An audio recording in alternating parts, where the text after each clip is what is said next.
I really wanted to see just other examples using the framework, because I think the framework that kind of takes off of Metroidvania, but then adding in more tactical elements and more thoughtful combat and level design, I think really has a good framework, and it's going to be incredibly good if you have undead that you're fighting. Always. If we were in that crypt, this is definitely what I'd be picking, because I'd run roughshod right through all of your We're just going to run a zombies. Cleric campaign? Yeah. Cleric only, undead hunters? Yeah, 5 clerics go into a crypt. You know what I am realizing the most famous lore dump of all has got to be Star Wars. A long time ago in a galaxy far, far away? There's Scrawl. There's the scroll. It's classic, it's iconic. It's even worse because you have to read it, yeah. and it's all weird looking.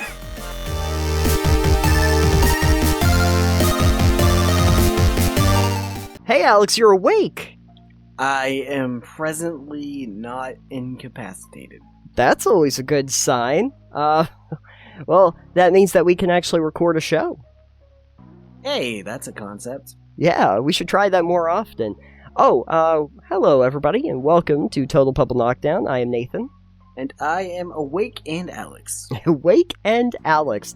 We've got a whole, duality going on here. You can be awake and Alex at the same time.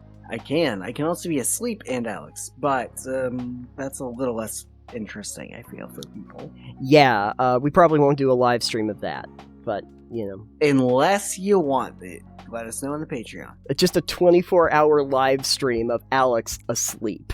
I hope I don't sleep for 24 hours. That sounds too much. We might have to call a doctor. Coroner, perhaps. One of the two, or both. I think they can dual class. Anyway, sure. In games you didn't think that we'd play, we have Souls-likes, which is usually the kind of thing that you don't assume that we're going to play, because of that. I think at this point, it's something they assume you're gonna play.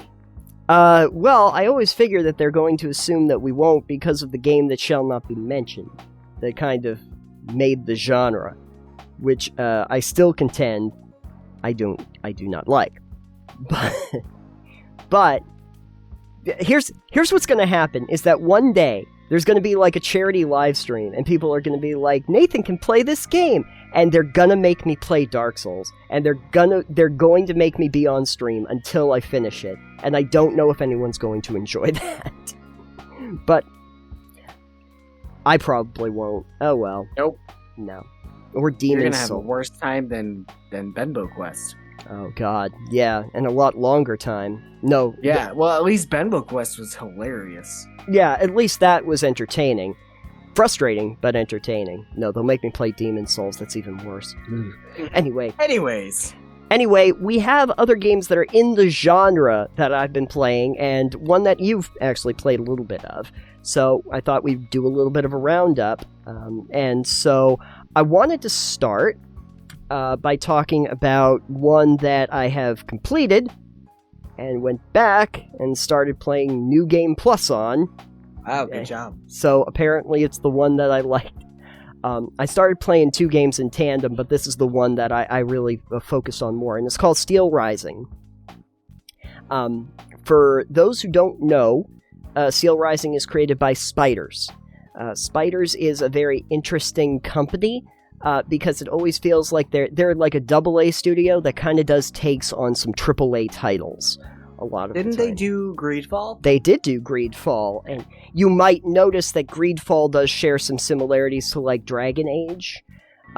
In similar fashion to like when they did Mars Warlogs or Technomancer, it reminded a lot of people of like Mass Effect. You know, they do a lot of takes on things in a different way. And there's a little bit of funkiness to how they present it, but Steelrising was basically their take on the Souls genre. And what they decided to do was create a narrative that was sort of like in a more like steampunky version of revolutionary France. I mean, that is generally where steampunk is, but, you know. Yeah, I mean, it's always in the revolutionary France. So what happens in this game is that you play an anima. They're basically like automatons that were created in this world. And you're playing, surprisingly enough, her name is Aegis. And you are tasked with basically being the protector of Marie Antoinette at this time. Oh, okay. I don't know how good a job you do at the end, but at any rate, the idea is that there were all of these like statesmen that have gone missing, and it's your goal to try and find them and find out like what is going on behind the scenes. And so you go through various areas of a very war-torn, civil war-torn France that is now populated with all of these other kinds of automatons that have gone crazy and started killing a lot of people. So is this like Nier Automata? It has Souls-like? It has a little bit of that, although I do have to say that I think that they made a really smart decision in terms of the mechanics, and maybe the reason why I didn't have as much of a problem with this as some other Souls-likes. I feel like, even though I didn't play it, I probably would. I think that they took more of the Bloodborne approach than Dark Souls, if we're talking about From Software. The difference there, as a lot of people will mention, is that in Dark Souls you have a big focus on blocking and parrying and all of that good stuff, because they give you the shield at the start. Bloodborne, they take that mechanic away immediately. You don't have a shield. So they make it clear that blocking is not a focal point. This is about dodging and hitting. This is about much faster, much more streamlined combat where it's not really focused on shielding yourself. So at the start, you don't have a lot of weapons that have shielding even as a property. So you're dodging, you're weaving, you can jump in this. That's great. That's impressive. Yes. You even get moves where you can air dash, so you can actually jump and then you can dodge essentially in air. So it makes combat feel a lot more streamlined and not tanky. Like you actually have a lithe character that's able to move and attack like you would imagine you'd want a character to attack. And so they give you some neat stuff up at the beginning, some neat weaponry. You have these, like, I think the thing that I took originally were like these metal fans. So they're almost like the Mademoiselle fans that they used to use, but they're made of metal and you can cut people with it. So, yeah, they're steel fans. They're steel fans. They're war fans. Yeah, exactly. I've played enough Dynasty Warriors games to know that those are a weapon that they use often. Yeah, exactly. So there is that. And then, like, I ended up getting a Bastille edition, so the special weapon that they have is one that I actually ended up using more than anything else, which was a discus on a chain. And that's basically a big ball that has like these this blade around it that's on a chain that you can chuck at people. And so you get range. Yeah. There's a little bit of magic involved in this too, so you have elemental weapons. Some of them take the forms of pistols, so you can shoot basically bullets of frost at people and fun stuff like that. Yeah. Halberds, but then the halberds also have like a gun in the back of them, stuff like that. You have a lot of options. Seems like the worst place to put it. You want to put it on the front, or you can stab them and shoot them. Or the best. Yeah, well, I think it's like a special move, so you actually can turn the thing around, basically. Yeah, why would you want to put the blade anywhere near you? Exactly. Why would you want to pull it back towards you to turn it around and shoot? Well, that seems counterintuitive. You do what the Warhammer Custodes do in 40k, and you have, your halberd. It's got the spear, the blade on the end, but it has a gun on the end too. Oh, a gun on the end too. Yeah. So instead, you basically have a gun on a stick with a bayonet. Oh, okay. Yeah. That works too. That works too. Not a lot of customization in the weapons, but you do find new ones, and you find equipment that you can put on too, and some of it is just better at doing just basic damage reduction or frost reduction, anything like that.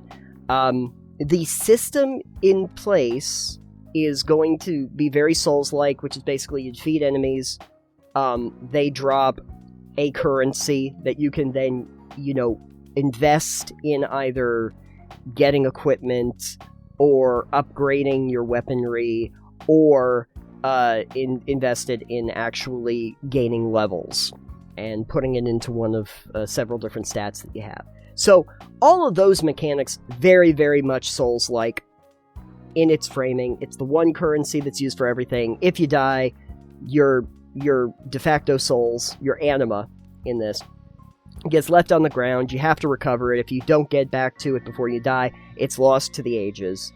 So you don't do that, basically.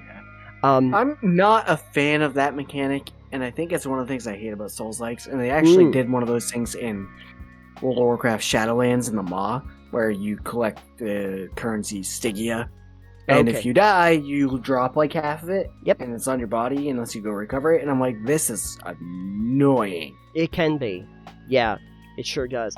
It's definitely something I don't like, especially when it's the currency or what you need for leveling and abilities and items. It's the one currency. Yes. It's like, this is dumb. Yeah. And I think that's one of the big problems that a lot of people have with Souls-likes. Now, they do get around this a little bit because often in chests and just like drops on different characters, there will be essence bottles, which you can use for instant anima, essentially, that you can use at any time that stay with you. But yeah. And they do also try to do something where when you go to the save points where everything respawns and everything, you have boutiques that are right there, and you can use that as your buying and selling place where you can get stuff. And they will let you actually buy some of these bottles at a little bit of a markup to what you would normally get for the anima when you use it. So it's do you remember the old days of Diablo 2 and corpse running? Oh yeah, I remember that. And you know how that like your body would be there with all your equipment on it. So getting to the point where you died was kind of hard because now you're just running there naked. Yes, terrible mechanic. Yeah, there's a reason that it was abandoned in most games. Yeah, exactly. So yeah. Well, apparently Souls-likes picked that back up, so there's that. I mean, at least you don't drop all your equipment when you die in the Souls-like. No, you don't. Oh, boy, I'll tell you. There's probably some that would try to do those, and I don't think that they would succeed very much. I always worried about, like, dropping your equipment and stuff.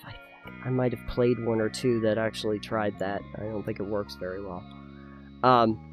But anyway, yeah, so you get to that, you have the boss arenas and everything, and it does ask you to think a little tactically about it. I will say, though, that when you do New Game Plus, and considering how powerful you are, and that the enemies don't seem to power up very quickly, I was able to come up with builds where I can kind of take down even the bosses in a matter of, like, a minute.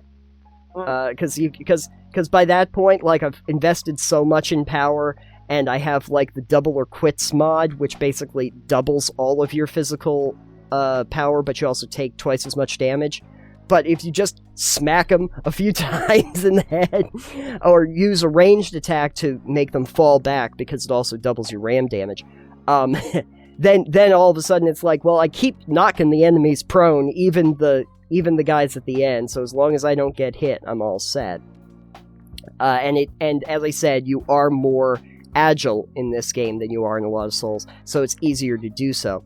But in general, the framework of the levels is similar. You have a carriage that takes you between the different areas, and then you do the old Souls-like thing where I reach a place where I can, like, knock down a ladder, or I can open the door from the other side so that I can access it easier in the future, and that's all there too. But I think that the framework of it and how they presented it was engaging enough. That's the reason I ended up playing it through to the end, and not nearly as frustrating or difficult as a lot of Souls-likes are.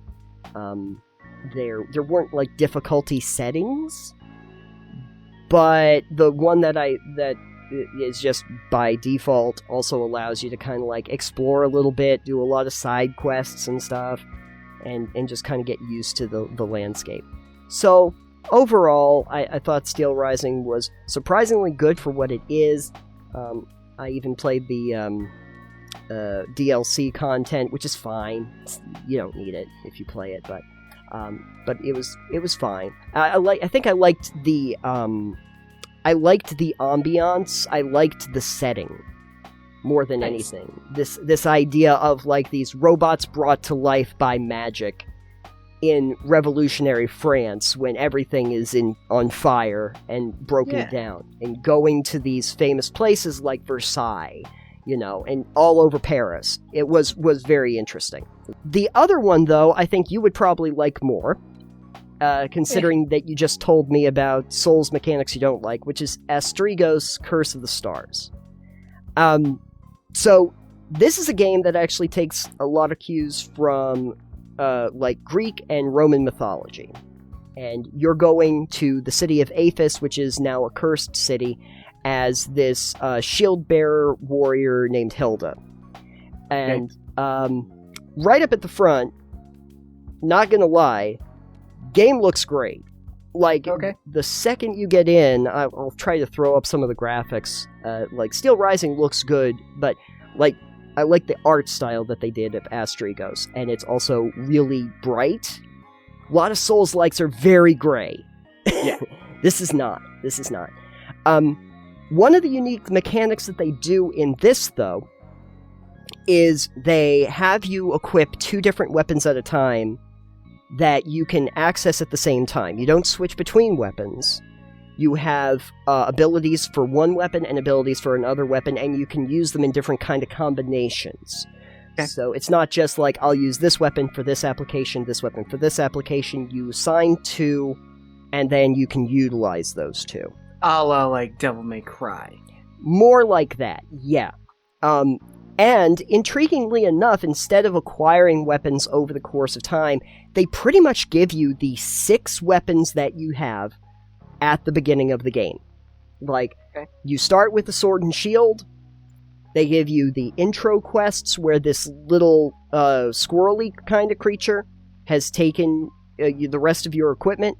You track down the squirrely creature, you recover your equipment, and you get your other 5 weapons. And that happens in the span of the first, 5 minutes of the game. Okay. And then you have these 6 weapons. 2 of them are more like agility based, 2 of them are like heavy weapons, and 2 of them are magic weapons, basically. And you can determine how you want to utilize them. They have, weak attacks, or fast attacks, I should say. They have charged attacks, and they also have a special attack for each one of them. And you can utilize 2 at any given time, and figure out what your strategy is. And also, you acquire different kinds of elemental abilities that then go on to those. So at any given time, you might want to have fire or ice or magic, etc., that is equipped for your weaponry. That's actually how they unlock new areas more than anything. There's a magic fire. How are you going to take care of that? Well, you got to unlock the frost element, and then you can use the frost element in order to get past that. There are these like corrupt vines that are all over the place. It's going to damage you if you go over it. Oh, but if I had fire, I can then set that on fire, and now I can access that new area. That's how they open up the world. Okay. Sounds kind of like Soul Reaver. Yeah, it's going to have little Soul Reaver-y kind of stuff going on. Now, where this diverges is that currency thing that we were talking about before that you said you didn't like. Yeah. Well, they don't really do that in this. Oh, good. What they do is... Game of the year. Very good. Also very fast, and has a lot of interesting combinations you can use. I'll talk about that in a second. But anyway, what they do is when you kill something, you gain experience, and then you also gain a currency. So, when you die, some of your currency is lost, but you don't lose it all. It also doesn't stay on the ground. So you don't have to go back and recover anything. You just lose some of it. A la Borderlands. Think Borderlands. Where, you You have to pay to get resurrected. Yeah, you pay a percentage of what you have on hand when you resurrect. Okay. It's like that. But your experience is completely separate from that. so you don't lose experience. So you'll level up as you gain enough experience. That's not tied to your currency at all. Your currency is used specifically to, like, upgrade your weaponry or buy supplies. That's it. That's all you do with it. Experience is then used to increase your stats and give you some special abilities in a skill tree. And then that skill tree is based around the 6 different weapons, so you can determine if you want to upgrade or give new abilities or different kinds of effects to different weapons that you're using. Okay? Pretty straightforward, actually. Pretty basic stuff. In general, the way that the world is constructed in this kind of like cursed landscape is very interesting. I liked how it was constructed. I did find that the easiest thing to do was to equip the wand and the bracelets, which are both the magic weapons, and just try to set everything on fire, or freeze everything in place, which is stuff that you can do. It's usually easier. I also found that with the bracelets, which aren't necessarily the weapon everybody would go to, everyone's probably thinking about using the axe or the daggers, and I get that, but there's a special ability where you can just set landmines down, and you can eventually get the ability to have them home, at like homing landmines. And so, like, when I confront enemies when I'm playing the game, I'm like, okay, before I rush in, I'm gonna set down as many landmines as I can. They'll fade over time, but if I can set some down and then provoke them, I can usually get some good hits in on them when they come near you. And the other reason I use the staff is it's one of the only ranged weapons in the game. Otherwise, when you have flying enemies, which they do present, they have harpies and stuff like that. They get a little bit tricky to deal with in that regard. I can imagine. Yes, exactly. That they also have a vault maneuver in this one, so you aren't specifically on the ground, and the combat is a lot faster than you're probably used to in a lot of Souls genres, but I would say that it is less of a Souls-like than Steelrising, for the reasons that are mentioned above. Overall, I liked it. I thought that it was good. It's a better take on it than I've seen in a lot of recent ones. Would you consider it more akin to a Devil May Cry type game than a Souls-like game? I think that it borrows something from that aspect in that it's focused on having, like, maybe faster or, bigger combat. You'll usually get, like, a few different enemies attacking you at the same time, and it might not be as tactical, but you do still have to dodge and weave and all of that good stuff. Not nearly as, like, over-the-top, flying through the air style points sort of stuff that you have in Devil May Cry.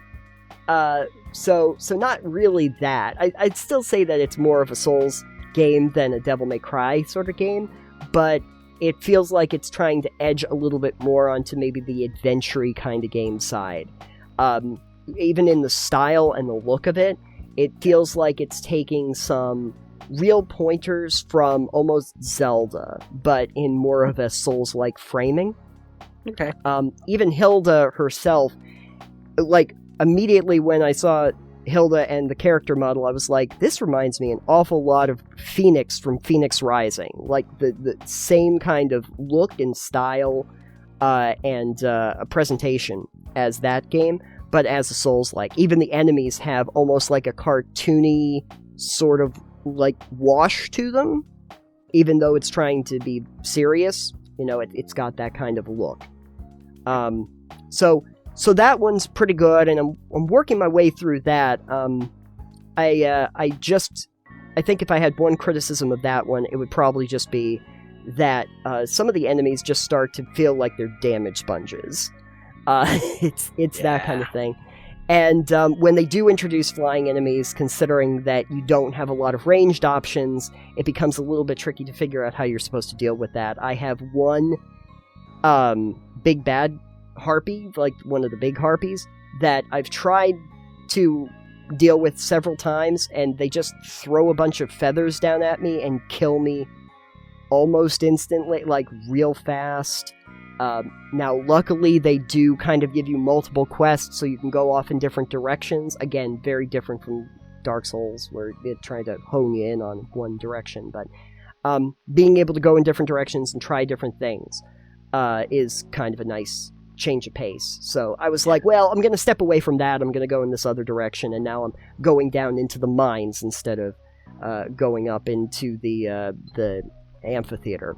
So yeah, I'm not a big Souls fan in terms of what spawned the genre, maybe not the From Software thing, but I kept thinking to myself that the genre itself has legs that are worth exploring.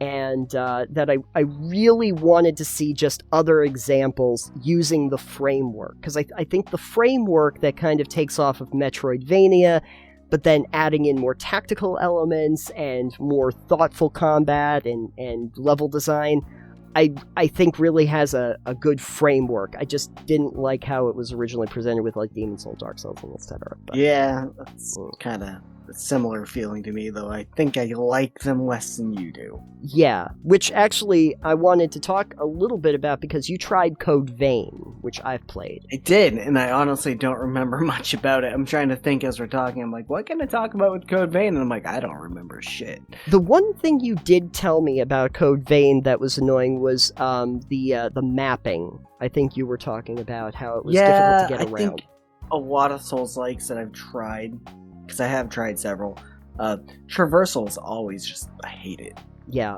I mean, they do the one smart thing in Code Vein where they do have fast travel points. Sure, and they have a map, too, and the map is useless. Especially when you get into, like, the White Tower, where it's just the floating city. The map is just as confusing as the city itself, but... Yeah. So... I don't think I had any issue. Like, the combat was fine. There were a couple times I ran into guys that were kind of hard, and you figured out how to take them out. Like, it wasn't bad, and I liked that you had a party member with you. Mm-hmm. Thought that was helpful. Yeah. I don't remember. I don't like that, like, first thing when I got in the game, because I got it after, like, it's been out for a while. It's like, oh, hey, look, you have all this new content that's available. Here's like 5 minutes of pop-ups you have to click through to get all this content unlocked. And I'm like, don't do that. Don't do that. Yeah, there's been so many updates at this point. I mean, that's just, I think, Square. It's Square, right? Is it? I think so. Can't remember. I can't remember. It's the same people that made God Eater. Is it Atlas? I want to say it's Atlas, but it doesn't matter. Doesn't matter. But I think, like, between that and God Eater, which I've played a bit of, which is also apparently, I think it's kind of Souls-like, maybe. Yeah, a little bit. I liked God Eater more. Okay. I like the... because God Eater, for instance, is a lot more Monster Hunter. Mm-hmm. Except it's less... going on a grand expedition that with a giant map hunting all over it, and it's a much smaller contained arena. Yes. Where it's still a biggish map, but it's contained. You can't just go over. It's a lot smaller than Monster Hunter maps are. Right. But I like that because it means that here you have an objective. Sure. Go do it. Yeah. Right.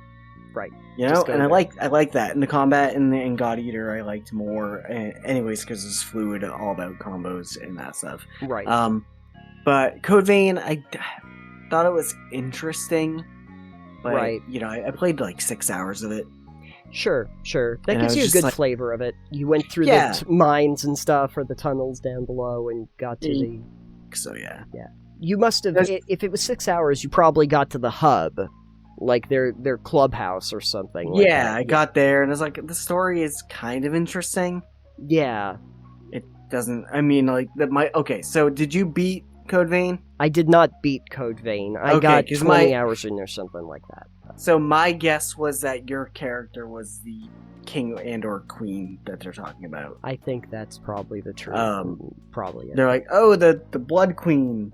In my case, because I played a female character. So if you played a male character, did you have a Blood King? Well, I played a female character too. Okay, I was remaking Monica from DDLC. So actually totally is anyway the Blood Queen. But there is one of the classes that you get, I think, is like Blood Queen at one point. I think they're making it more explicit. Yeah, I thought that system of being able to like get your powers from the other people was cool. That was neat. The class system was neat, being able to swap it out like that. Mm-hmm. But overall, I was just not really a fan of the game. Yeah. Again, I did put 6 hours into it. I tried it, and there were things I did like. Yeah. Combat was okay. Traversal was annoying. Yeah. Just wasn't... It didn't engage. You know? Right. There's some neat stuff in it, but I will say, I guess another critique that I would make of all three of those games was that, yeah, traversal is usually tricky. There were some areas that are almost impossible to figure out how you're supposed to get to them. I like something that I noticed in Steelrising and Asterigos in some cases is you'd see something in the distance and you'd be like, oh wow, that looks like a thing, like that looks like something I'm supposed to get. And then you just can't figure out how the hell you get to that place.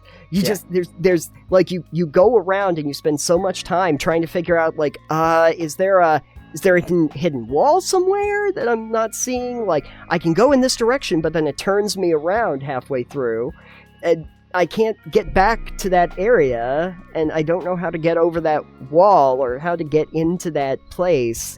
And both of those games that I previously talked about don't really have a map. Like, they'll have overmaps, but not individual maps.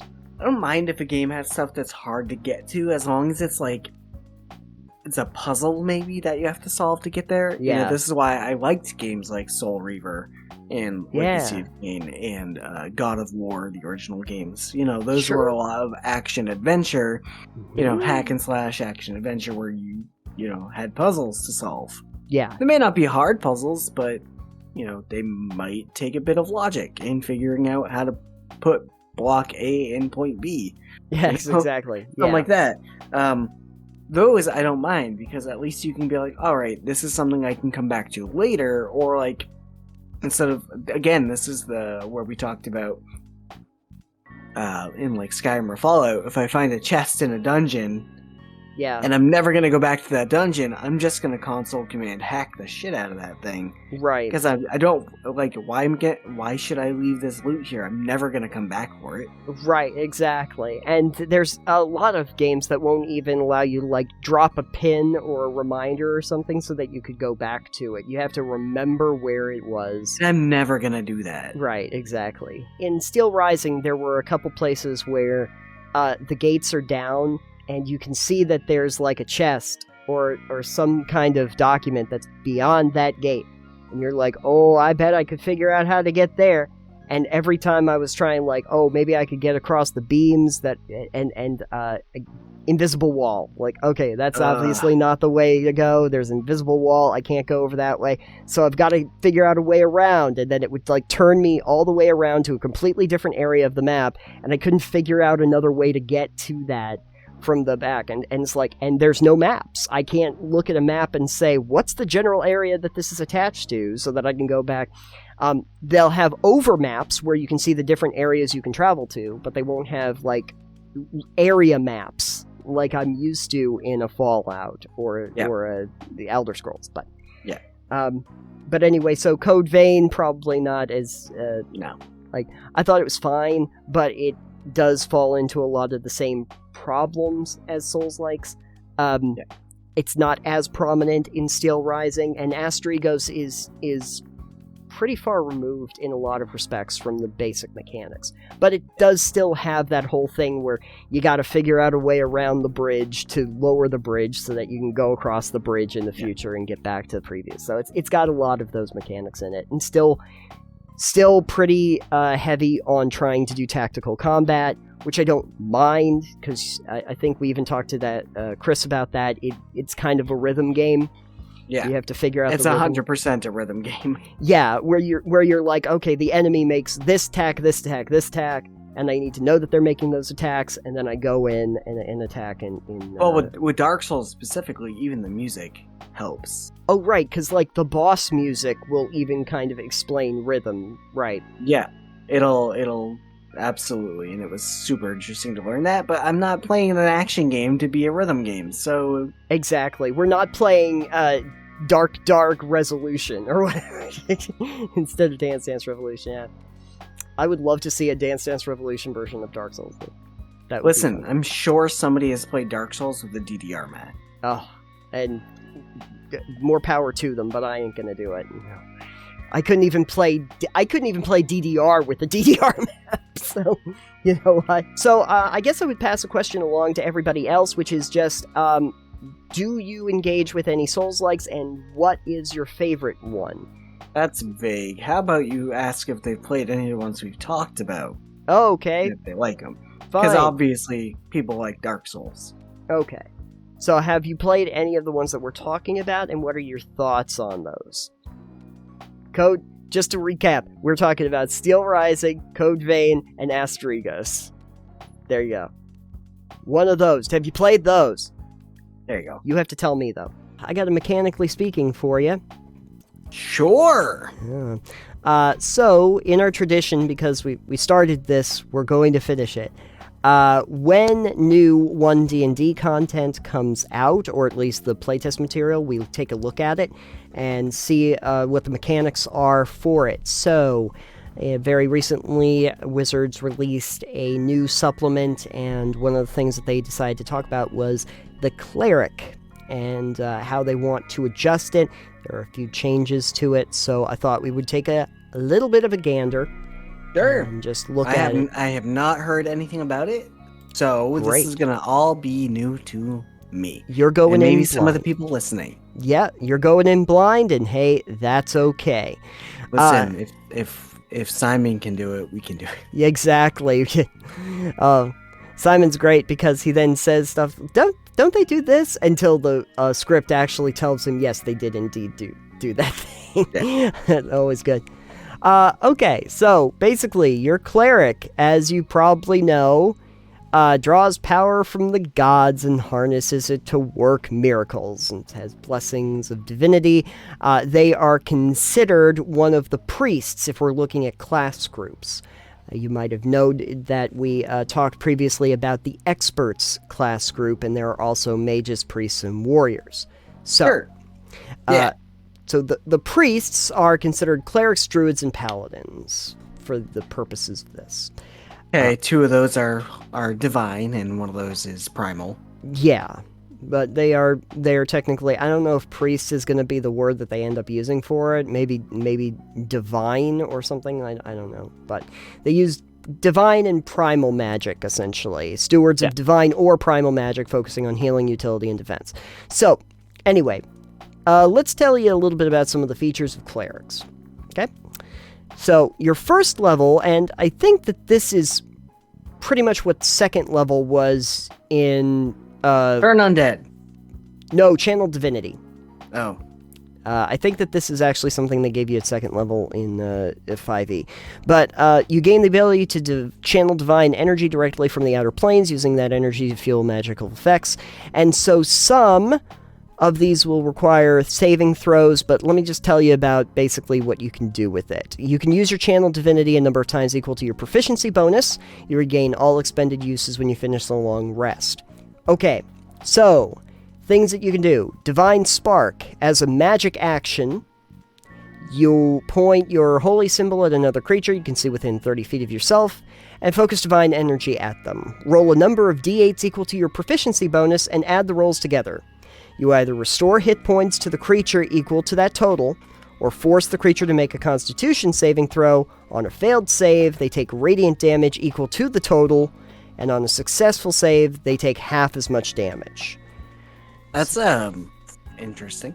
That's fun. It also seems like it's going to get real powerful real quick. I mean, not real quick. Proficiency doesn't go up that fast. It doesn't, but it does mean that, like, if I'm looking at your proficiency bonus, at level 1, your proficiency bonus is 2. Yeah. So, that means that at level 1, twice per long rest, basically, you can roll 2d8s and theoretically either heal that much damage, or you can end up dealing that much damage, or at least half, even if they succeed on a Constitution throw.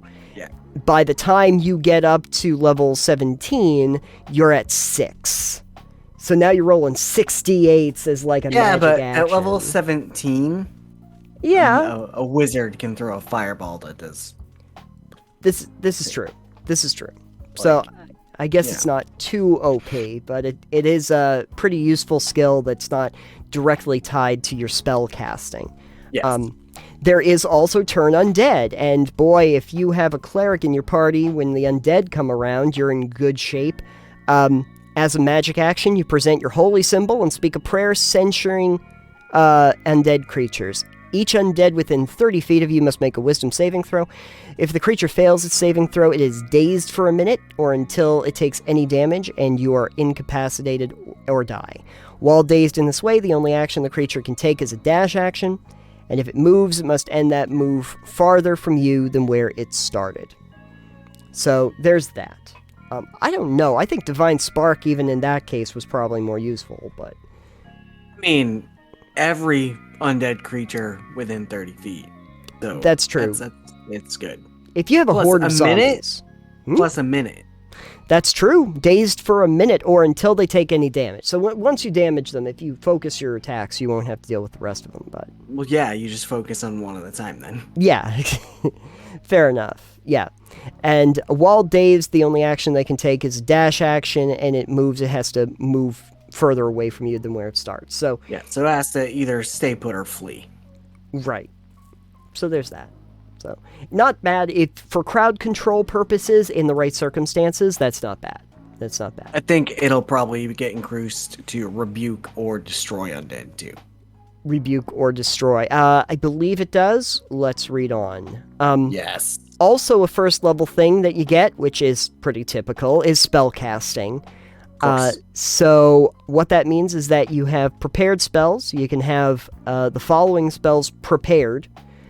Cure Wounds, Sacred Flame, Shield of Faith, Spare the Dying, Thaumaturgy.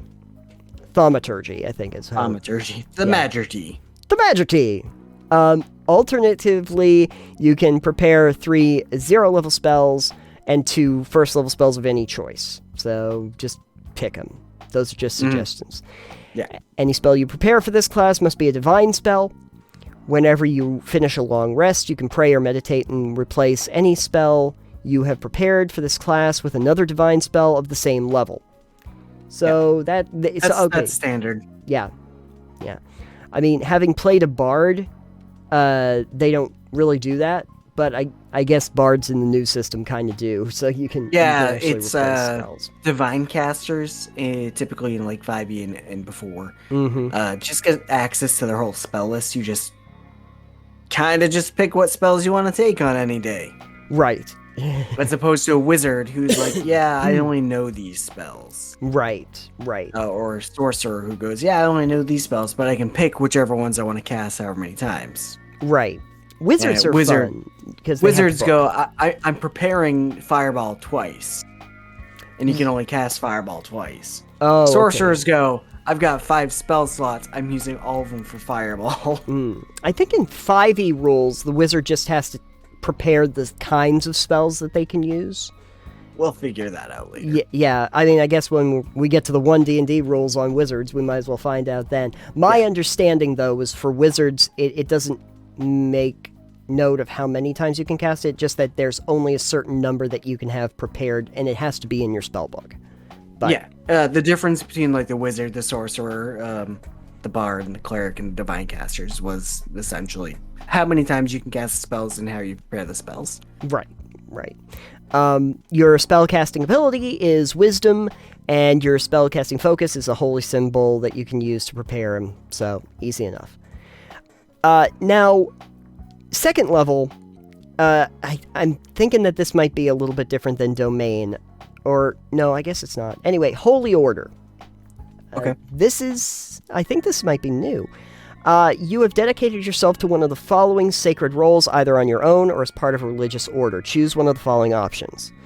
Okay, so you basically have a few options that tell you what kind of role that you're going to play. You have Protector, where you are trained for battle and you gain martial weapon proficiency and heavy armor training.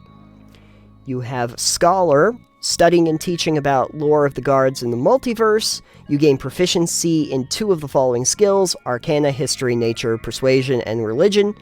And whenever you make an ability check using either skill, you can gain a bonus to the check equal to your Wisdom modifier. And then Thaumaturge, we figured out how to say that. Delving deeper, hey, like our thing. Delving deeper into your divine magical abilities, you can prepare 1 extra 0-level spell from your divine spell list.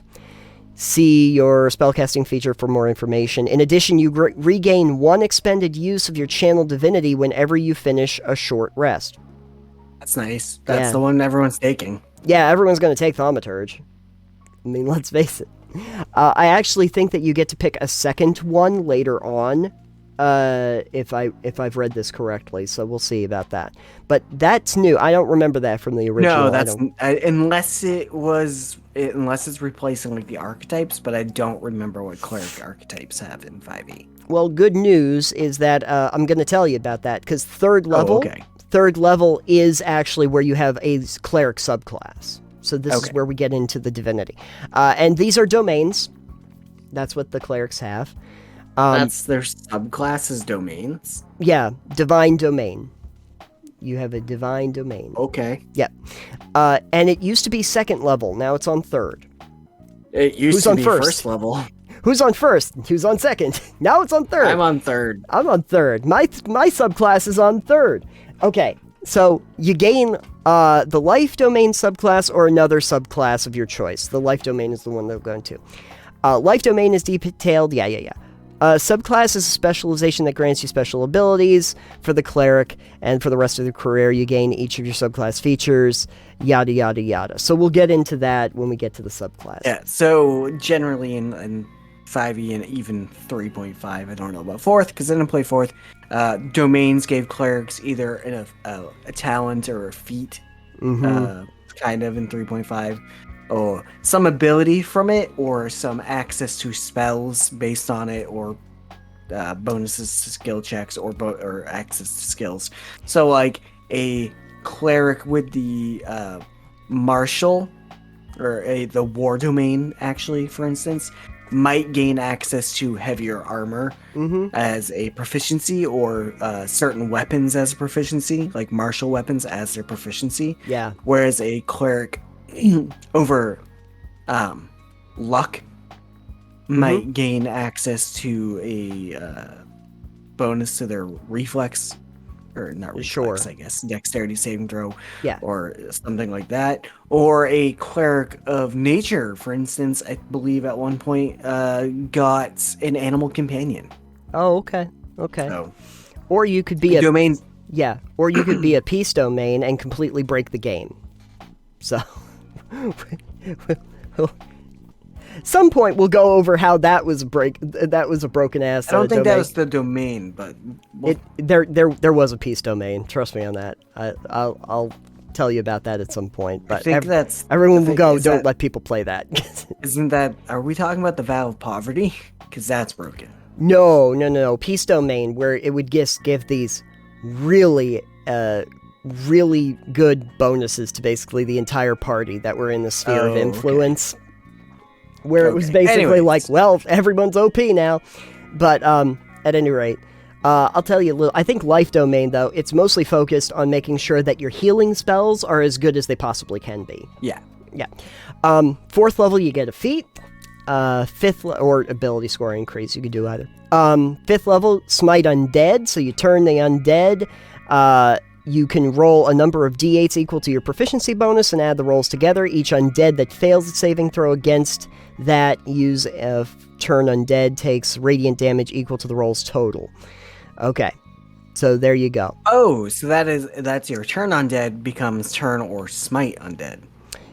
Yeah, you can cause your turn undead feature to smite the undying. So now, not only do you do everything in that radiant, but you can also, basically, you can smite them. So now you do d8s based on your proficiency bonus, which, if I look correctly, at 5th now is at 3. So your proficiency bonus is 3. So now, when I decide to do turn undead in that radius, every undead in that would essentially take possibly 3d8 damage. Yeah, clerics Radiant. are derp when it comes to killing undead. Yeah. The cryptids are not going to have fun when it comes to clerics. Of course, a lot of people said clerics, even in 5e, are one of the most powerful classes in terms of how they're utilized. Yeah. Yeah. Yeah. Very much so.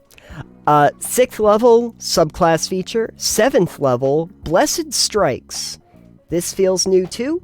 Divine power infuses you in battle. When a creature takes damage from one of your 0-level spells or your attacks with weapons, you can also deal 1d8 radiant damage to that creature.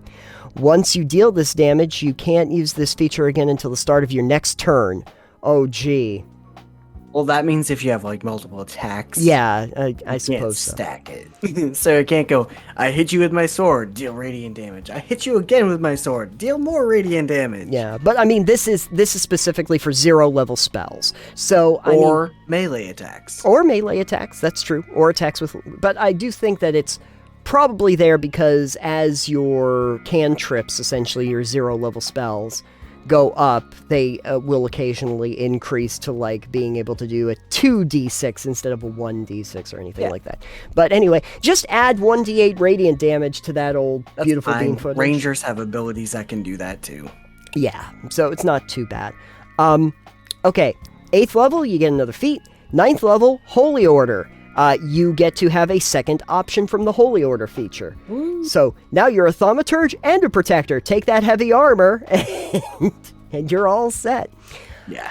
10th, you get a subclass feature. 11th, okay, Divine Intervention. You can call on your deity or pantheon to intervene on behalf when your need is great. As an action, describe the assistance you seek and roll percentile dice. If you roll a number equal to or lower than your cleric level, the divine power intervenes. The DM chooses... Yes. Wait. Yeah. You roll percentile dice and have to roll your cleric level or under? Yes. Okay, so it's a very low chance. It's a very low chance, yes. As an action, you have to describe the circumstance. You have to roll equal to or lower than your cleric die. So 11 or under? Yep, 11 or under at this level. Sorry. Please continue now. Yes. The DM chooses the nature of the intervention. The effect of any divine spell is appropriate.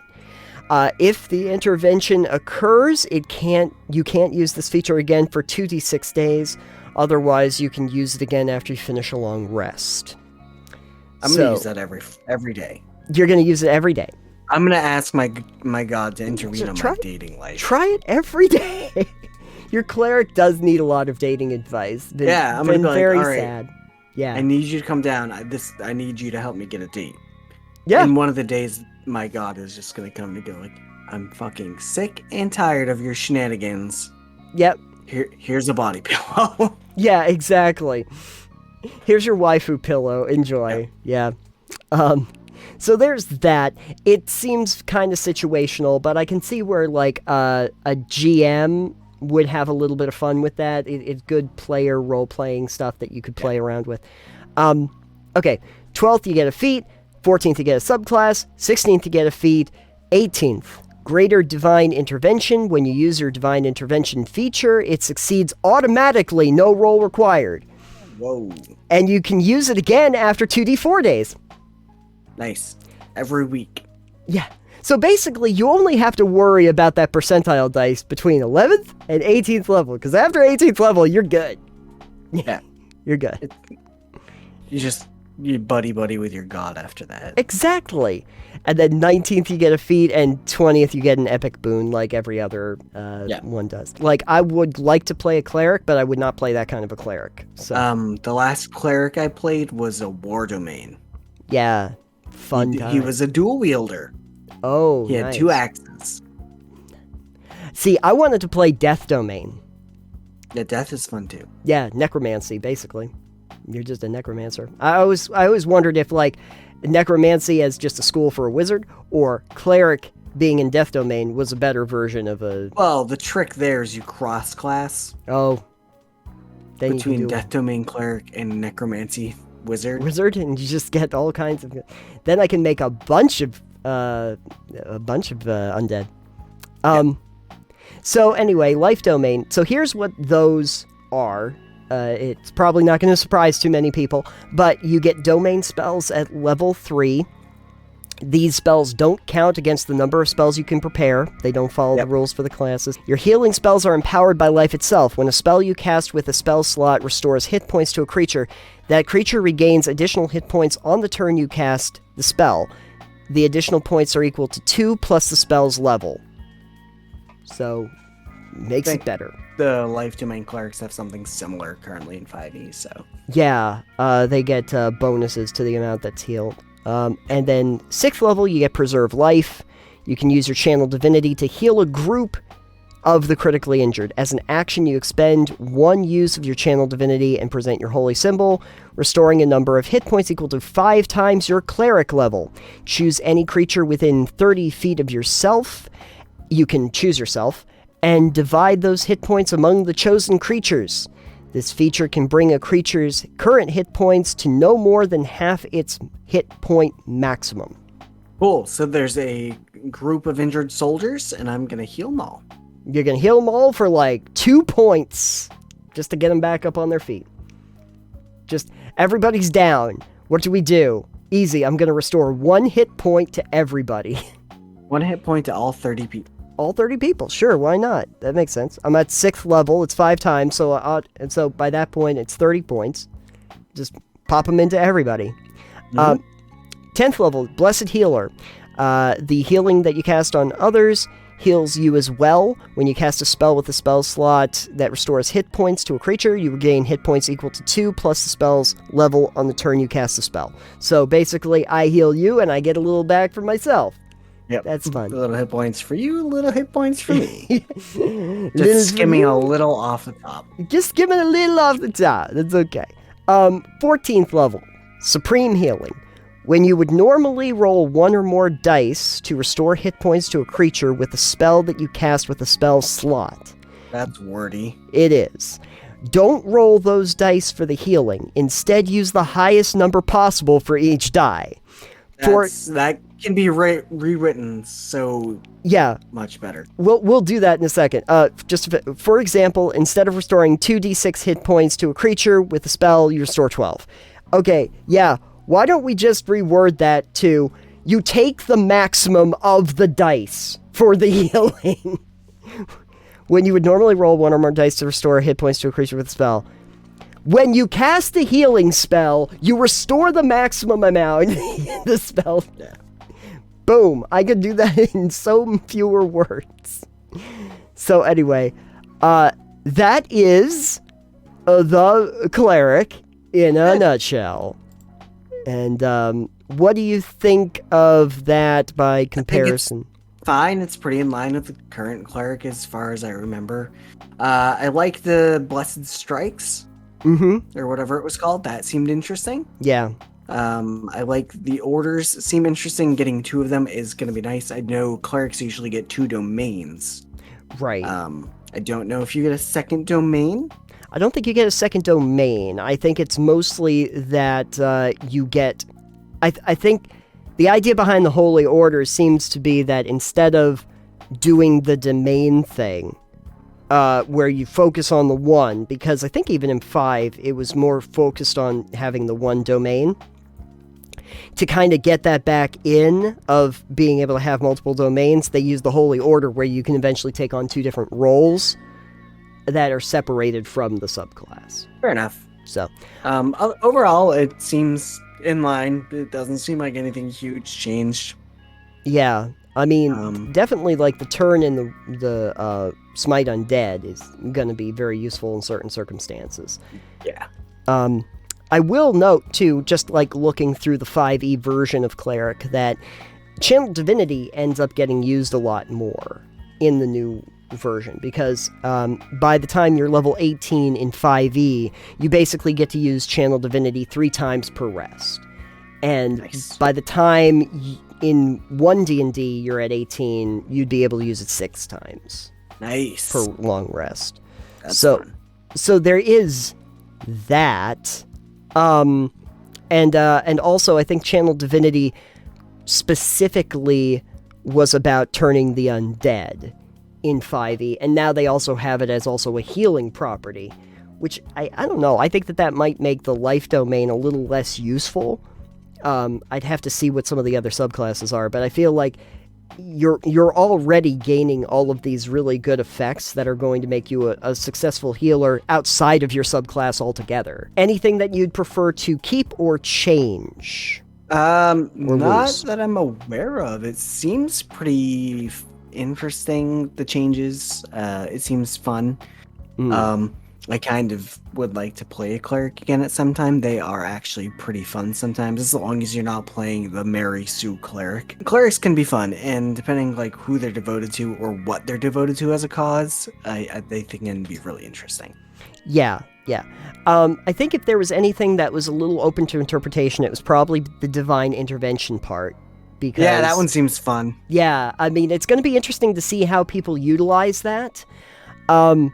I don't know if the percentile dice thing works, though. I mean, it means you have a low chance, but I think that's fine. Yeah, I mean, I guess it could. I would like to see, like, if you rolled particularly out of pocket, that there was, like, a disconnection or something. Like, there might be a negative side effect at some point, that, like, you're disconnecting from your god, or you have disadvantage on a roll or something like that, or being able to give people advantage on that as an action. Maybe. I feel like role-playing options might be able to alter that slightly. Right, because up to DM discretion. Yeah, that's the most RP version, like the most RP thing in here. But, yeah. I mean, regardless of what subclass you play, I'm feeling like this is going to be very good for healers anyway. And it's going to be incredibly good if you have undead that you're fighting. Always. If we were in that crypt, this is definitely what I'd be picking, because I'd run roughshod right through all of your zombies. We're just going to run a cleric campaign? Yeah. Cleric only, undead hunters? Yeah, 5 clerics go into a crypt. Nothing is left. Nothing is left. Is there an opposite to the undead? Yeah, the living. The living. Yeah, okay. I don't know how well they're going to do against the living, but that's okay. We need well, actually a necromancer might be able to deal with the living. Necrotic damage. Yeah. Perfect. Yeah. So, has anyone out there read through the Cleric, and what do you think of it? Do you have any suggestions about what you would like to see for the Cleric when One D&D comes out? Because it is one of the classics, and I'd like to see, what the final form of this is going to end up being. A divine avatar of your god, murdering undead on the battlefield. Okay, I can get behind that. In delving deeper, we were going to... We're so deep in it. In fact, we're so deep that we're going to do a lore dump now. Wow, we're going to talk about lore dumps. I was thinking about this the other day as I was playing through a bit of the Rogue Trader Alpha that I was mentioning before that I was in. And Nathan, you've played some CRPGs before. Yep. And you've played, I think you see where I'm going here. Oh, yeah. And you've also played, like, Dragon Age, for instance. Oh, yeah. And BioWare RPGs.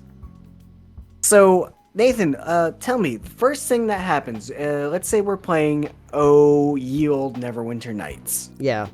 Which I think you have played. It's been a while, but yeah, I did play it once upon a time. You get, usually what happens in a CRPG is you get an intro cutscene that kind of tells you something that's going on.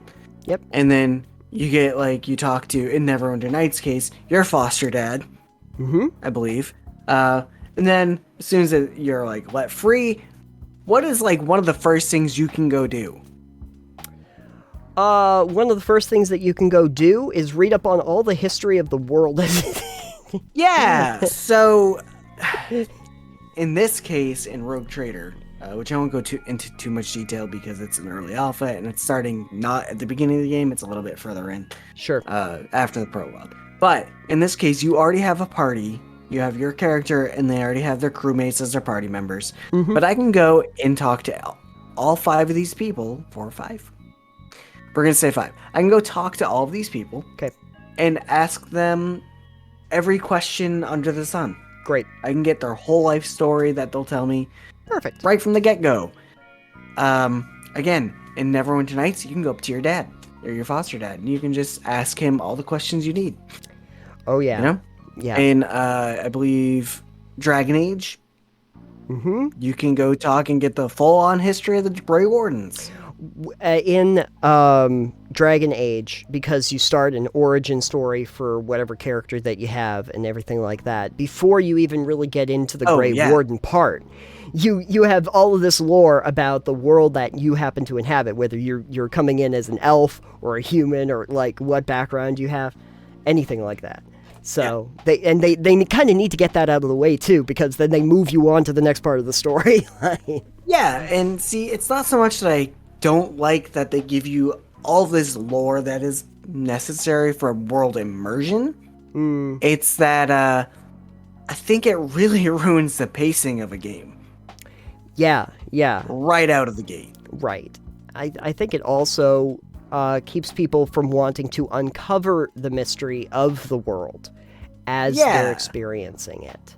So, like, in a lot of cases, it's like, okay, well, I've done this. Oh, I have the option to talk to this person, and I can ask them 20 questions, literally. And that's a lot of reading I now have to do because they're not usually fully voice lined. Right. Sometimes they're partially, sometimes they're not at all. But like, I've just sat here for 20 minutes talking to this person. Great. That just ate up a lot of my time. You know? And it's so lore dumps. Pacing destroyers. The pacing destroyers is a good way of putting it. Because it is one of the first things you see. Yeah, so I wanted to talk about this because I think there should be a better way that games do this out the get-go. Yes. And it doesn't have to be with like a cinematic. It could be voice lines. It could be audio logs if you're doing those. Sure. Or like, it could be anything aside from just going, hey, I just started this game. Hey, who are you? Can you tell me your whole story? And it's like, okay, well, if your character has known them, for years beforehand, perhaps, then why would you be asking them about who the hell they are, for instance? Right. Like, I understand the player needs to understand who they are, but the character probably doesn't need a refresher. Right. So maybe one way that this could happen is games tend to have glossaries in these cases, or encyclopedias. I know, like The Witcher, for instance, has your glossary of all your monsters, your bestiary, and also your NPCs and characters you've met. And it tells you their backstory as much as your character would know and has learned about them from where you are currently, and then it adds to it as you learn about them. Right. So maybe something like this might work to do that. Where, okay, well, if I would like to know more about these characters, this place, or this thing, aside from just asking people to get a lore dump right here, maybe when I'm curious, like maybe I've interacted with this party member for a while now and I'm wondering more about them. Sure. It's like, all right, well, I can now ask them these questions, or I can go read up about who they are that my character would have already known. Okay. Because it's really strange to me that, like, say you just meet an Owlcat's done this, I think, in Pathfinder Kingmaker and the other one, Wrath of the Righteous, where you've played a bit of Kingmaker. You get a party member. Yep. And you go, hey, nice to meet you. Welcome to the party. Cool. Can I ask you your life story now? Like, let me just ask you all the questions right now. Let me find out who you are, why you're here, and pretty much, who your second cousin once removed was, and why that's important to the story, if anything. Yeah. I would just like it if there was a more organic way of doing that in a game than the way that it typically happens. I think one of the easiest ways to do that is that you have to make it contextual to the actual gameplay itself. Right. You know, when we actually get into a situation, this might have something to do with background that you didn't previously know. Right, and I actually made a comment about that to Graveyard the other day because I was talking about this before. I was like, oh, we should just talk about this on the show. I was like, maybe there's a situation that this character has relevant information about. For instance, oh, I've been in a situation like this before back, you know, years ago, XYZ, and then you get a bit of exposition about something from their past that tells you about them as a person. Right. One of the examples I was mentioning to you, but when you said you wanted to do this, was about a movie that you might have heard of it, which called Tangled. I think I've seen it once, maybe. You might have seen it. So anyway, I think it was CJ the X that actually did a whole thing about why they skipped the first, 5 minutes of Tangled. And it makes the movie infinitely better. Because if you actually watch the movie, in the first 5 minutes, they basically tell you the entire story of Rapunzel. That, Rapunzel was a princess and then got taken away from the parents and stolen away by Mother Gothel. And then we cut the hair and it keeps Mother Gothel young. And then they're coming so we got to hide the child away and all of that, and eventually into a tower. And that's where we're at right now. However, if you take out that first 5 minutes, and you start the story where Rapunzel is just in the tower with that hair and everything, and then you see, right after that, Mother Gothel, cuts some of her hair, to trim it back, or brushes the hair so that she can stay young. And then the rest of the story is oh, I remember something about my birth once upon a time, and that's why the lights keep going on. Or, I always want to wait for the lights to go up, but I never really understood why it was that important. Eventually, Flynn Rider comes in, rescues, they find out that it's to, hopefully on the date of her birth, bring Rapunzel back to the kingdom. Rapunzel starts to realize, oh, she's the lost princess the entire time, and then the story kind of resolves itself from there. And Mother Gothel and the magic of the hair and all of that stuff, that all gets revealed in the story apart from the first 5 minutes of the story. Yeah, so there's really no reason to have an exposition up front that tells you the entire story. No. If they're going to do things that organically tell you, let you know this information. Yeah, that's and here's a spoiler for a 20-year-old game now, but in Knights of the Old Republic, imagine if you had Knights of the Old Republic and at the beginning they explained to you how, you're Revan. And as Revan, basically, you've lost consciousness after you fought Malik, and so that now you're in the Haven's Fire, and it turns out that actually you were the Sith Master originally, and now that but you have no recollection of any of that because you have amnesia now. I bet you didn't know that. And this is how you wound up here, and now the whole thing's falling apart, and Malik's coming for you, and the reason he's coming is because he knows you're Revan too. And so, go. That would spoil the whole story right up at the front. Yeah, it's the why are you front-loading things at the beginning of a game when you could just organically, if you're going to organically tell the story and, lead up to this big plot reveal, well, in this case, a big plot reveal. Don't front load it by letting people know what's going on. Again, with where we talked about Code Vein earlier, and they're talking about this Blood Knight, and they're making a big deal about this Blood Queen or whatever it is. Yeah, it's we're doing a lot of foreshadowing. We're doing doing a lot obviously. I mean, if you want to look it up right now, you probably can find out. I'm assuming that your character is this Blood King or Blood Queen. Yeah. It's you don't need to do this, games. No. Drop a subtle hint here and maybe a little bit one later. Tiny hints. You've seen some Doctor Who. Yep. You remember from 9? That whole season with David Eccleston? Okay, yes. Remember how the entire season there were teeny little plot hooks here and there that didn't really make any sense until the last couple episodes? Yeah, exactly. Yeah, I love that because when you're watching that, I was explaining this again to Graveyard the other day. was like, yeah, there's this one thing that they do in each season that ties together the entire season into one plot thread, and you never find out what it is because it's obscure. Yes. Yeah. Until the end of it. It's like Bad Wolf.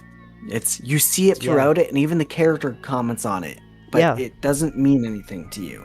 Yeah. Then at the end, that was the one of the other ones. Yeah. Mm-hmm. And then at the end, you're like, oh, that makes so much sense. And when you watch it and go back to it, you're like, wow, they really planned that out. Oh yeah. The other one is the Prime Minister from Doctor Who. Oh yes. Where they talk about, I don't even remember the Prime Minister's name. Yeah. Whatever it is. I don't remember, but it turns out it's the Master. Yeah. Spoiler. Yeah. But it's like, you don't find out about that until towards the end. And then it makes everything make sense. And everything just clicks. And I like that. That's not necessarily the Lordom thing, but you're not front-loading it with going, by the way, when you see Bad Wolf, this is something that's going to happen later. Yeah. Or it doesn't tell you that. Or just doing a thing where the second somebody sees the word Bad Wolf, they go, oh, I wonder what that's about. Do you guys know anything about the lore of a bad wolf? And then like having somebody go, oh, let's go look at some texts to find out any of the mentions of it. Like, no, it doesn't. One, it doesn't actually serve the story, but number two, it actually diminishes the story down the road. Another example that I would give is I actually believe that if you look at most of the Fallout games, you could do without the opening cinematic altogether, and you'd get just as much out of those storylines. Like, go back to New Vegas. There is a whole opening cinematic where they explain what's going on in the Mojave. All the different factions, about Caesar's Legion coming across, about the new California Republic being established, about the Securitron bots, and about Mr. House, and everything that's going on there. But realistically, that cinematic isn't in there. What do you have? You're in the middle of a desert. Benny's standing over you with a gun. There's these guys in weird hats behind him that you've never seen before. They say that you're not a Fink, that you've had a run of bad luck, and that the deck was stacked against you from the start. They shoot you in the head, you wind up in Doc Mitchell's house, and they go, wow, you got a nasty bump on your head. We found you out in the desert. You had this stuff on you. I think you're a courier. Do you want to, and I know that I had a thing, and it says here that I was supposed to deliver a token, and I was supposed to deliver it to Mr. House. The rest of the storyline, as you get to Nipton, you find out about Caesar's Legion. As you get to the Outpost, you find out about NCR. You find out about, like, all of the lore of the world without the cinematic ever in there from the start. Yeah. You uncover it all. You get to New Vegas. You find out about Mr. House. The Securitrons from Victor at the very beginning gives you the idea that there's something happening there. You didn't need that cinematic at the beginning. 4, same thing. 3, they don't have to tell you about the Capital Wastelands. You're going there. You don't have to explain the world to me. I know war never changes. Just get me in there. I can figure it out. You know? Yeah. I think CRPGs are definitely a bigger culprit of this issue, as opposed to some other games, which tend to not let you... I mean, BioWare, we're going to consider those as CRPGs, even though Mass Effect is more of an action game. You can sit there and talk to a character for half an hour. You know? Right. It's almost as if they don't trust you to follow along in the story. Right, but that's your problem, not theirs.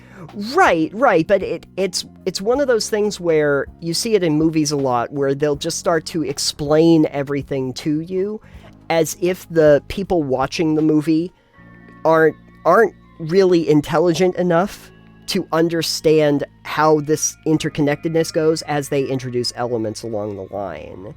Right, and I get that these games put a lot of effort into the writing and the storytelling that they want to do with these characters and whatnot. But I mean, you don't have to go that hard from the beginning. Right. Let me work with this character a little bit, and then let them come to me with something that they want to talk about. Yeah. You know, if I'm supposed to be in charge, maybe they've got a concern and they want me to address it, you know? Or like, maybe something happens, I don't want to check on them, and then we have a discussion that becomes organic. Yeah. That makes more sense. Like, characters in D&D. We talk about D&D fairly often. It's like, you guys don't start your session with your party comes together and it's not a sit down and, hey, let's go over your whole life story. No, it's enough to understand, like, why we're here and what we're doing. And generally you do the party with the assumption that you've probably known each other for a little while. Right. And when you meet an NPC, you don't need to learn every single thing about that NPC, because either you're not going to meet them again and it doesn't matter, or you're going to meet them multiple times and find out more about them over the course of that.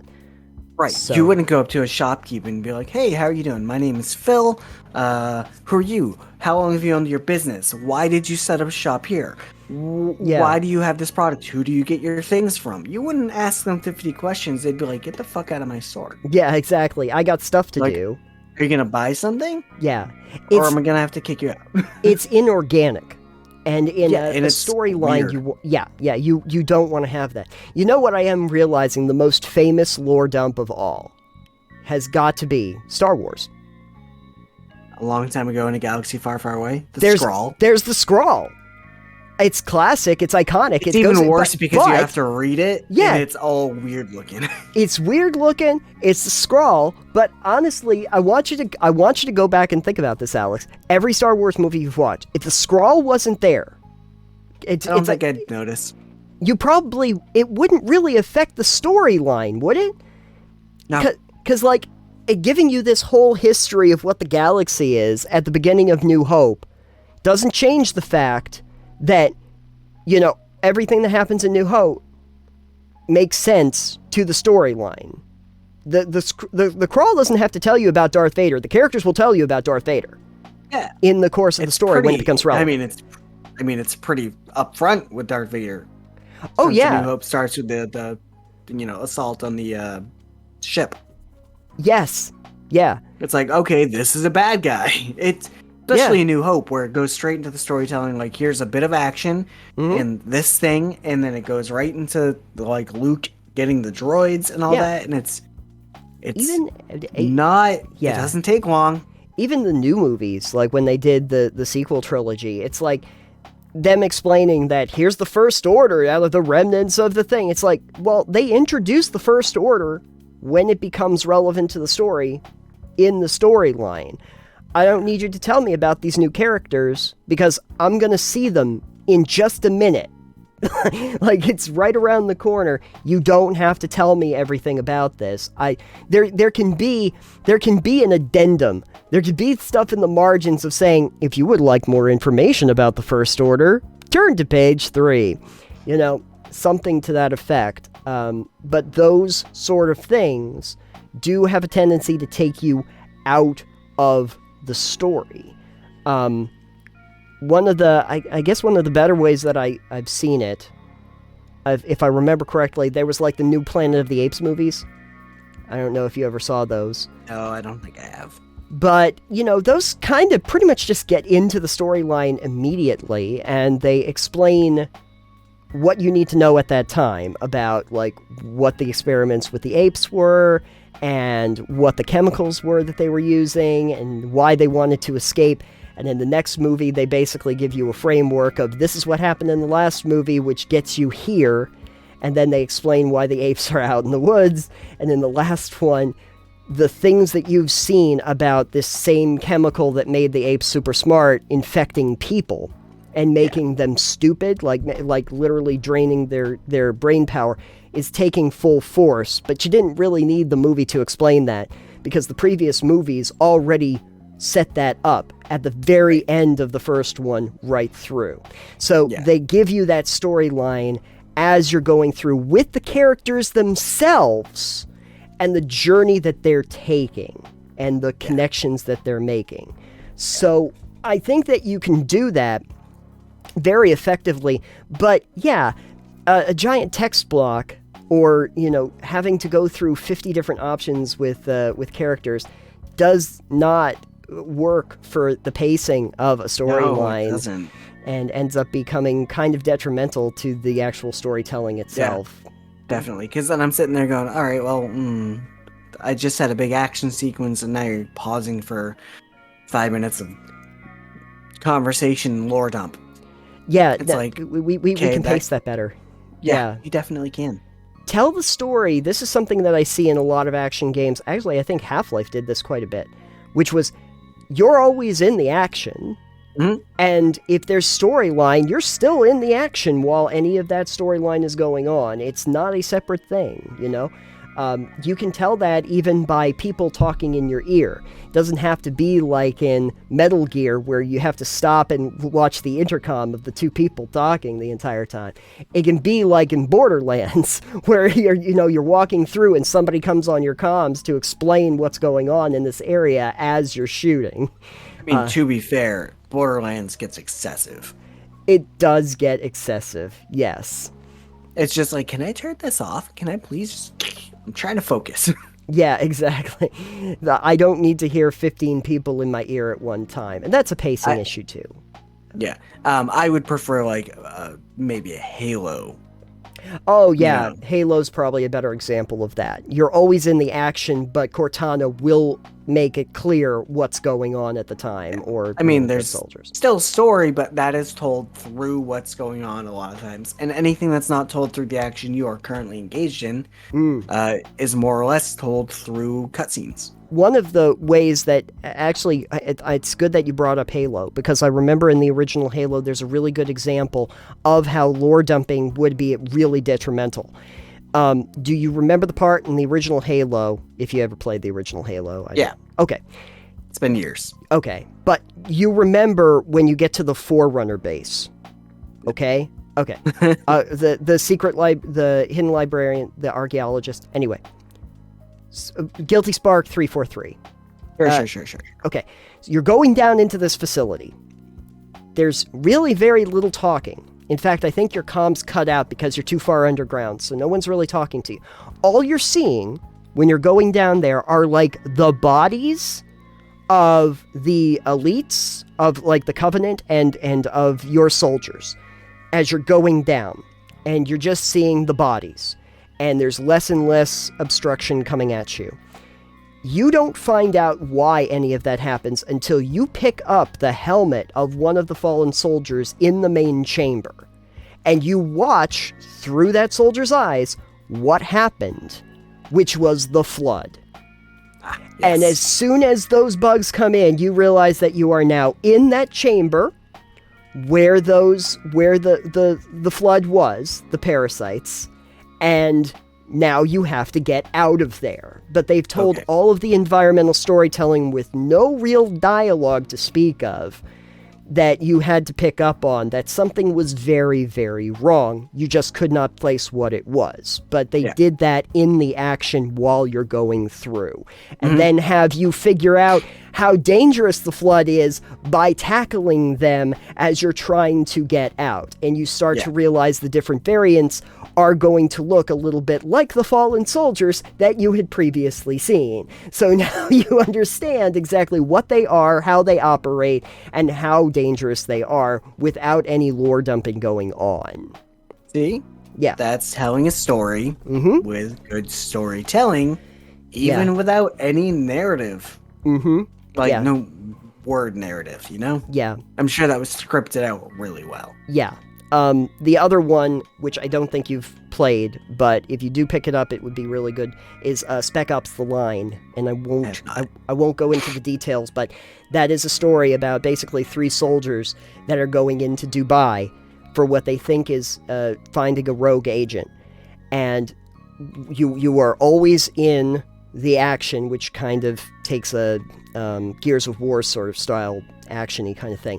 But over the course of time, things start to kind of like glitch out for you, or you remember things differently, or you do things, and as you do things, you understand the horrors of war by actually ending up doing those things. I think I've heard about that one. Yeah, to the point where you start to realize that the insanity of war is what you've kind of been going through actively as you play the game. Yeah. Yeah, I think I've heard some people talk about how it's yeah, you're pretty much suffering PTSD the whole time. Yeah, and there's probably a good 3 big twist that like 3 bombs that go on that are legitimately like, oh, this took everything in a very different direction, but it wasn't a lore dump. It was literally just doing the game. It was playing. Is that the one where after you've gone so far, like the home loading screen for the game changes too? Yes, it does. Okay, yeah, I've heard about that. It changes several times throughout the course. You see the flag like getting in tatters, and the music and the scenery changes. Yes, I've heard a bunch about that. Not recently, so I don't remember much. But yes, I've heard about it. I'm like, that's really neat and interesting from like a storytelling perspective. It's not a long game, but it is a very brilliant game from a storytelling aspect, and it does eschew any kind of like lore dumps to really just take you through this increasingly like basically the Heart of Darkness story, but one you play. And as you're going through this absolute war-torn zone that ends up being very much you digging further and further into the insanity of the characters as they have to go through it. So but good example of that. So anyway, needless to say, but anyway, lore dumps. Yeah. Probably do it better.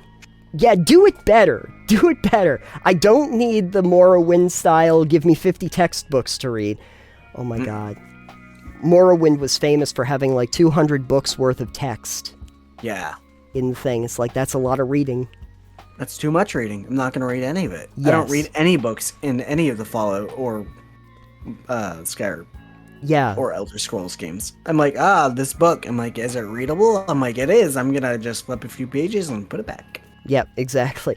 I get, oh yeah, okay, this is about the Aldmer. Okay, this is about the white gold concordant. Okay, great. Yeah, I've heard about that. I don't need to learn anything more about it. It's not relevant to my storyline right now. Yeah, it's nothing I care about. It's what we would, let's call it this. Let's call it irrelevant world building. Yeah, pretty much. Basically that. It's like, hey, I had a great idea for world building, and I'm going to tell you everything about it. Yeah, but it's not relevant at the moment. Maybe if we made it relevant to the story. Yeah. You know, you want to tell me about the white gold concordant, do what they did, I think, in Skyrim eventually, which is where you have to go to a diplomatic meeting where it is revolving around that. Don't just like, okay, we're going to give you a history lesson about the good old world of Skyrim here. Tamriel. Yeah, let's tell you everything about Tamriel. No. Make it relevant. Yeah. Make it relevant. Yeah. So, anyone out there, do you have a good example of a lore dump that just took you out of the moment? Either if you were playing a video game or if you happened to be in a roleplay session where the GM got a little too flowery with their description. Or a player got way too into the story they were telling. Yeah, or a player required that, I think I've heard about this too, is that players just like, oh, tell me everything about this one flower on the ground and how it got there. Like, yeah. Calm down, Tolkien. Yeah, exactly. There's a reason why the ant pages of Lord of the Rings did not make it into the Peter Jackson movies. Yes, because that is exactly where I stopped reading the books. Yeah, we can't. I was like, how many pages are these ants? 11 pages? I was like, this book is going on the shelf. So it's 11 pages of ants. It took me right out. Honestly, that is the point I got up to trying to read The Lord of the Rings. Yes. Yeah. And I've never tried again because I've come to realize that Tolkien is dry. Yes, very. Very. But the movies are good, so it's fine. Tolkien's incredibly dry now. No, I think he's probably a little wet. Got a little bit excited in the grave. Anyways. Do you have an example of a lore dump that we've forgotten on here? And how would you improve lore dumping in the future so that it's not such a dumpster fire? See what I did there? No. Thus ends another lore dump of Total Pebble Knockdown, and how we got that name and what all the colors mean. But they looked good. They looked good. I was like, I don't think the colors... Do they mean anything? No. They just look nice. They look nice. They stand out. That's all. Yeah. It's not like the lore of, well, the yellow represents this and the blue. And yeah. But anyway, Alex, if they wanted to learn more lore about Total Pebble Knockdown, where could they go? Hey, if you want to learn more lore about us, you can go to our website where we have a wonderful About Us section. Yes. Which you can check out. But our website is totalpebbleknockdown.com. When you are there, you can also check out our Patreon banner because we release video versions of this podcast early, as well as some early releases of other footage and some behind-the-scenes footage, which is basically all the crap that was not fit to put into the episode itself. So that's fun. And you can also check us out on social media. I am at Titanium. I'm at EXP Limited, and our show is at Pebble Knockdown. So feel free to check us out over there. And if you are getting us on any podcast apps, please make sure to subscribe. And if you are on Anchor, you can even leave a voice clip, and we might even use it on the show. So, thank you all for listening, and until next time, we will be a pebbling down the road. I thought you were going to say down the river, and I was going to be, no, I'm just going to be flooded. We're going to flood the river with pebbles. Yes. That's how it works. Great. I'm glad that we're damn of a good time. No, that's Timberborn. We're not talking about that yet. Sorry. Anyway, see you next time, everybody. Goodbye for now. Bye.